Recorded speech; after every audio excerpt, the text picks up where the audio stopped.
Divine Truth documentary.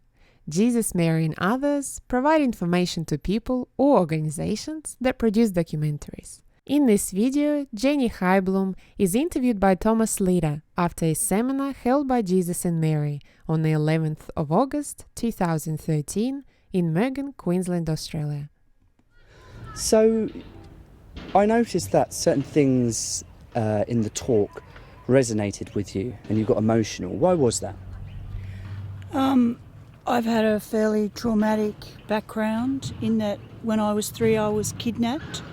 I lived in Sydney at the time, and that's coloured the whole of my life. I've tried many things before being introduced to the Divine Truth and AJ to try and break free from that prison or self-imposed world that I'd put myself in, trying to protect the little girl that's inside of me from any more harm.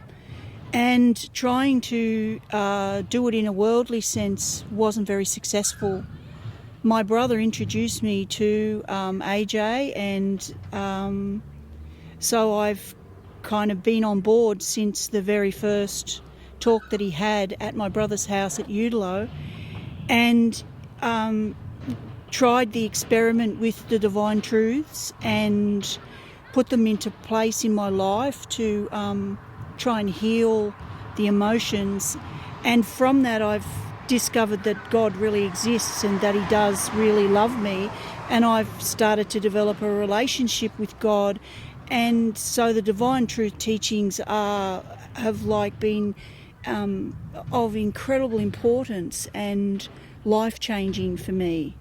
So I got emotional because when he talked about this self-imposed prison of limitations, I've lived with that structure all my life, and seeing it, actually drawn on the board yesterday, and him sharing the imposed boundary that you put in as feeling like you're a victim, it resonated with me because it clarified for me what I had actually been feeling for years and years.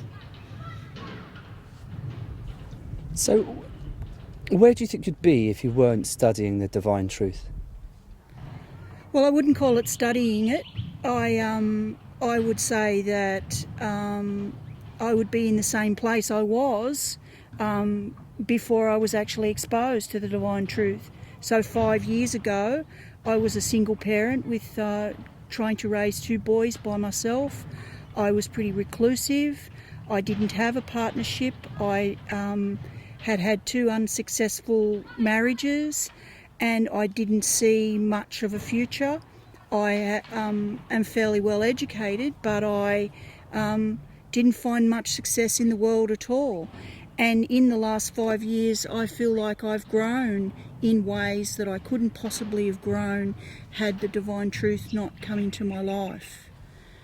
Yeah, so I've really put the teachings to the test and discovered for myself whether they're valid or not. And as a victim of child abuse, I don't think even though I'd gone to therapy groups and I talked to counsellors and various things in the past, I didn't have any success taking responsibility for my life because I was just really so afraid. Being a little girl and being hurt so badly just coloured all of the rest of my life. So the Divine Truth has been life-changing. Excellent. What else? It's really good. So can I add something? You could add, just, yeah. Look, I volunteered to be interviewed because I realised yesterday very clearly that there must be many other people in the world who have been victims of child abuse, who are living under the shadow of being a victim and not being able to take responsibility because they've developed phobias, or in my case developed a profound distrust, particularly towards men. I mean, it basically, being kidnapped at 3 wrecked my life. I had no control over it, and I volunteered because I really feel that the divine truth has helped me so profoundly that maybe there are other people in the world who have fallen victim to one sort of crisis or another, or one sort of abuse or another, who I might just be able to, shed some encouragement, because this has been such a profound growth for me. In 5 years, I feel like I have a brighter future directly from knowing AJ and Mary, from believing in what they were teaching, doing the test of whether they were Jesus or Mary, which really in the whole scheme of things for me is a secondary factor, because what they teach really has worked for me in my life. So that's why I volunteered, because I'd like to be of service to somebody out there who may have found themselves in the same position that I found myself. That's perfect.